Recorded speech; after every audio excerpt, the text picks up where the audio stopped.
नमस्कार. फायर एक्सटिंग्विशर्सच्या वापराच्या ह्या सत्रात आपलं स्वागत आहे. आता आम्ही ह्याच्याबद्दल शिकूया. आता या सत्राच्या उद्दिष्टांवर एक नजर टाकूया आणि सत्राच्या शेवटी तुम्ही सक्षम व्हाल. फायर अँड फायर एक्सटिंग्विशर्सची व्याख्या करणे, आगीचे प्रकार आणि फायर एक्सटिंग्विशर्स ओळखणे, फायर एक्सटिंग्विशर्स वापरण्याची प्रक्रिया सांगणे. प्रथम आपण आगीबद्दल जाणून घेऊया. आग म्हणजे ज्वलनशील पदार्थ जळणे. अवांछित ठिकाणी किंवा प्रसंगी आणि अनियंत्रित प्रमाणात आग लागल्यामुळे मालमत्तेचे आणि साहित्याचे नुकसान होऊ शकते किंवा ते नष्ट होऊ शकतात. आगीमुळे लोक जखमी होतात आणि काही वेळा जीवितहानी होते. त्यामुळे आग रोखण्यासाठी सर्वतोपरी प्रयत्न करणे आवश्यक आहे. तीनपैकी कोणतेही एक घटक काढून आग विझवली जाऊ शकते, म्हणजे इंधन, उष्णता आणि ऑक्सिजन. आग सतत जळत राहण्यासाठी हे घटक एकत्रितपणे उपस्थित असले पाहिजेत. यापैकी प्रत्येकाकडे थोडक्यात पाहू. इंधन. पुरेसा ऑक्सिजन आणि उष्णता दिल्यास कोणताही पदार्थ, द्रव, घन किंवा वायू जळतो. उष्णता. जेव्हा फ्युएल त्याच्या फ्लॅश आणि फायर पॉइंट तापमानापर्यंत पोहोचते तेव्हा ही आग प्रज्वलित करते. ऑक्सिजन. सामान्यतः आग प्रज्वलित ठेवण्यासाठी हवेमध्ये ऑक्सिजन पुरेशा प्रमाणात असतो. हवेत 21% ऑक्सिजन असतो. पुढे आग विझवण्याविषयी जाणून घेऊ. इंधन, उष्णता किंवा ऑक्सिजन या तीनपैकी कोणतेही घटक वेगळे केल्याने किंवा काढून टाकल्यास आग विझते. हे साध्य करण्याचे 3 मूलभूत मार्ग आहेत. आगीची उपासमार, विलगीकरण, कूलिंग. चला या प्रत्येकाचा तपशीलवार विचार करूया. आगीच्या परिसरातील इंधन काढून आगीची उपासमार करणे. विलगीकरण. ऑक्सिजनच्या पुरवठ्यापासून आग विलग करून स्मदर केली जाते. त्यावर फोम, वाळू इत्यादी टाकून ब्लँकेट केले जाते. कूलिंग. तापमान कमी करण्यासाठी पाण्याचा वापर करून कूलिंग केले जाते. आता आगीपासून बचाव कसा करायचा ते पाहू. बहुसंख्य आगी लहान उद्रेकांपासून सुरू होतात, ज्या अनियंत्रित तीव्रतेने मोठ्या आगीत रूपांतरित होतात कारण लक्ष दिले जात नाही.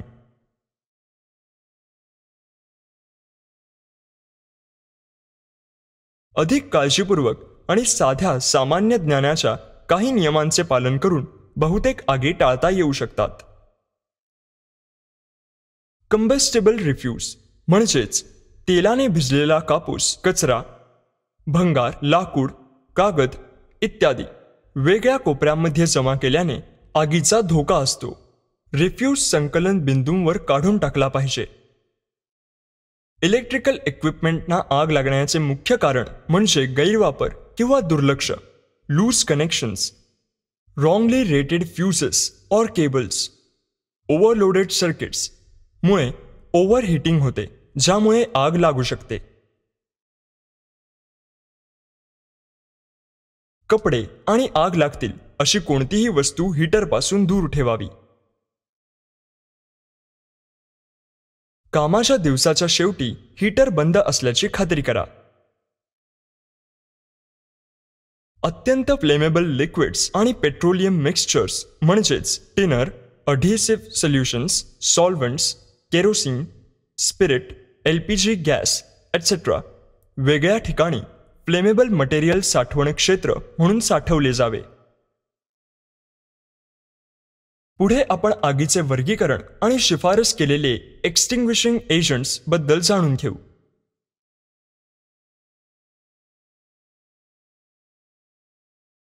इंधनाच्या स्वरूपावर आधारित आगीचे वर्गीकरण प्रामुख्याने वर्ग ए, बी, सी आणि डी या 4 प्रकारांमध्ये केले जाते. इलेक्ट्रिकल अँड किचन हॅझर्ड्सशी संबंधित पुढील आगी खाली दाखवल्याप्रमाणे अनुक्रमे वर्ग ई आणि वर्ग एफ म्हणून वर्गीकृत केले आहेत.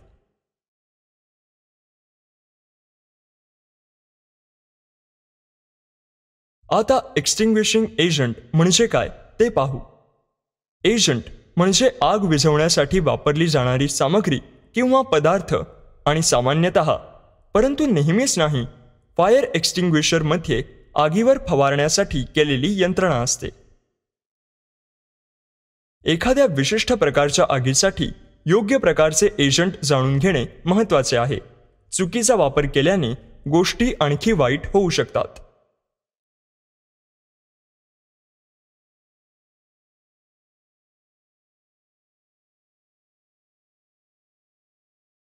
आता आग विझवणे काय आहेत ते पाहू.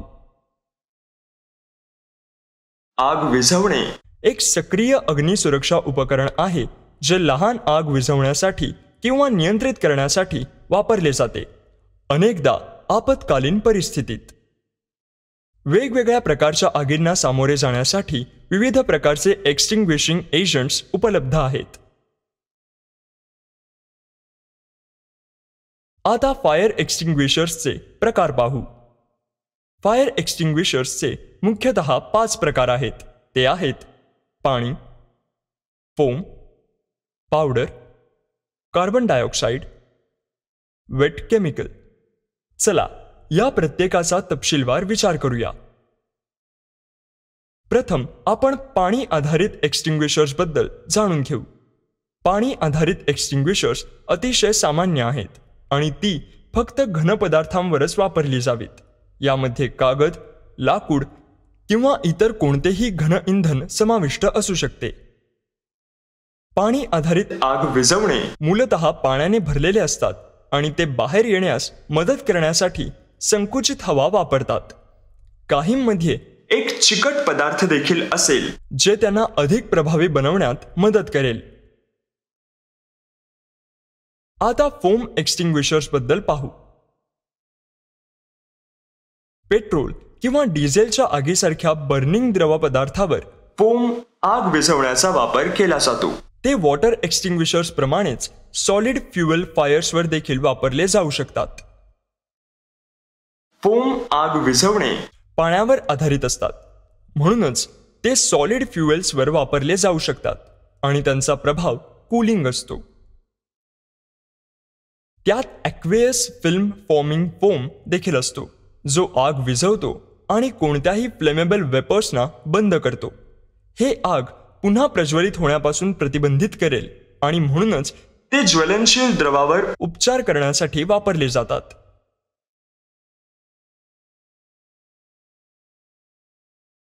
हे flammable gases, flammable metal, electrical fires and cooking oil फायर्सवर वापरले जाऊ शकत नाहीत. आता आपण कार्बन डायऑक्साईड एक्सटिंग्विशर्सबद्दल जाणून घेऊ. एक्सटिंग्विशर्स विशेषतः विद्युत उपकरणांवर वापरले जातात. ज्वलनशील द्रवपदार्थ विझवण्यासाठी देखील त्यांचा वापर फोम एक्सटिंग्विशर्स प्रमाणे केला जाऊ शकतो. कार्बन डायऑक्साईड आग विझवणे सामान्यतः मोकळ्या हवेत प्रभावी नसतात. कार्बन डायऑक्साईड एक्सटिंग्विशर्स इलेक्ट्रिकल फायर्ससाठी योग्य असल्याने ते सामान्यतः कार्यालये किंवा जेथे भरपूर इलेक्ट्रिकल डिव्हायसेस आहेत अशा ठिकाणी आढळतात. कार्बन डायऑक्साईड आग विझवणे ब्लॅक लेबल वापरतात. पुढे ड्राय पावडर एक्सटिंग्विशर्सबद्दल जाणून घेऊ. ड्राय पावडर आग विझवण्याचा वापर इलेक्ट्रिकल डिव्हायसेससह बहुतेक आगीच्या प्रकारांवर केला जाऊ शकतो. ड्राय पावडर फायर एक्सटिंग्विशर्स ए, बी आणि सी प्रकारच्या आगी विझवण्यासाठी वापरले जाऊ शकतात. मॅग्नेशियम आणि टायटॅनियम सारख्या धातूंवर डी प्रकारची आग विझवण्यासाठी देखील याचा वापर केला जाऊ शकतो. पावडर एक्सटिंग्विशर्स इंधन स्रोत आवरण घालण्याचे आणि आग विझवण्याचे काम करतात. त्यामुळे ते कोणत्याही ऑक्सिजनला इंधन जाण्यापासून थांबवतील. ड्राय पावडर एक्सटिंग्विशर्स मर्यादित जागेत वापरू नयेत, कारण सोडलेले कण सहज श्वासातून आत घेता येतात. तेलाच्या आगीवर ड्राय पावडर एक्सटिंग्विशर्सचा वापर केला जाऊ शकत नाही. ड्राय पावडर एक्सटिंग्विशर्स निळ्या लेबलचा वापर करतात. पुढे आपण ओल्या रासायनिक अग्निशामकाबद्दल जाणून घेऊ. वेट केमिकल विझवणे विशेषतः आगींवर वापरण्यासाठी डिझाईन केलेले आहेत, ज्यामध्ये स्वयंपाकाचे तेल आणि चरबी इंधन म्हणून असतात. या प्रकारचे एक्सटिंग्विशर आग थंड करते आणि विझवते. हे यावर वापरले जाऊ शकत नाही. ज्वलनशील द्रव, ज्वलनशील वायू, ज्वलनशील धातू, विद्युत आग.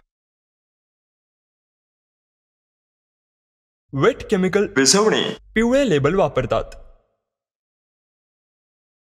पुढे आपण फायर एक्सटिंग्विशर्सवर काम करण्याची पद्धत जाणून घेऊ. या प्रक्रियेमध्ये प्रामुख्याने 3 टप्पे आहेत. पायरी 1 सूचना देणे.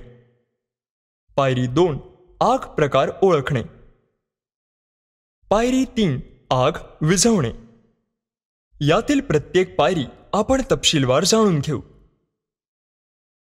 प्रथम आपण सूचना देणे टप्पा पाहू. आग पाहिल्यावर आग आग आग असं ओरडून आजूबाजूच्या लोकांना सतर्क करा. अग्निशमन सेवेला कळवा किंवा ताबडतोब माहिती देण्याची व्यवस्था करा. आपत्कालीन एक्झिट उघडा आणि त्यांना दूर जाण्यास सांगा. विद्युत पुरवठा बंद करा. लोकांना आगीच्या जवळ जाऊ देऊ नका. पुढे आगीच्या प्रकाराची स्थिती ओळखण्याबद्दल जाणून घेऊ. आगीच्या प्रकाराचे विश्लेषण करा आणि ती ओळखा. जर ती बी प्रकारची आग असेल, जसे की ज्वलनशील इंधन, कार्बन डायऑक्साइड फायर एक्सटिंग्विशर वापरा. कार्बन डायऑक्साइड फायर एक्सटिंग्विशर शोधा आणि उचला. त्याची एक्सपायरी तारीख तपासा. पुढे आपण एक्सटिंग्विशिंगच्या टप्प्यावर जाऊया. सील तोडून टाका. हँडलमधून सेफ्टी पिन ओढा. पिन फायर एक्सटिंग्विशरच्या शीर्षस्थानी स्थित आहे. एक्सटिंग्विशर नॉझल किंवा रबरी नळीला आगीच्या तळाशी लक्ष करा. हे सोर्स ऑफ फ्युएल फायर काढून टाकेल. स्वतःला खाली ठेवा. एजंट डिस्चार्ज करण्यासाठी हँडल लीव्हर हळूहळू स्क्वीज करा. आग विझत नाही तोपर्यंत फ्युएल फायरवर अंदाजे 15 सेंटीमीटर बाजूने बाजूने स्वीप करा. या प्रक्रियेदरम्यान घ्यायची खबरदारी जाणून घेऊया. आग विझवताना आग भडकू शकते. जोपर्यंत ती तात्काळ विझवली जात नाही तोपर्यंत घाबरू नका. तुम्ही फायर एक्सटिंग्विशर वापरल्यानंतरही आग चांगला प्रतिसाद देत नसेल तर स्वतः फायर पॉइंटपासून दूर जा. जिथे विषारी धूर निघत असेल तिथे आग विझवण्याचा प्रयत्न करू नका. ते व्यावसायिकांवर सोडा. संक्षेप करण्यासाठी आम्ही हे शिकलो. आग आणि फायर एक्सटिंग्विशर्सची व्याख्या करणे, आगीचे प्रकार आणि फायर एक्सटिंग्विशर्स ओळखणे, फायर एक्सटिंग्विशर्स वापरण्याची प्रक्रिया सांगणे. तर हे होतं फायर एक्सटिंग्विशर्सच्या वापराच्या बद्दल. आशा आहे की तुम्हाला सगळी संकल्पना समजली असतील. भेटूया पुढच्या सत्रात.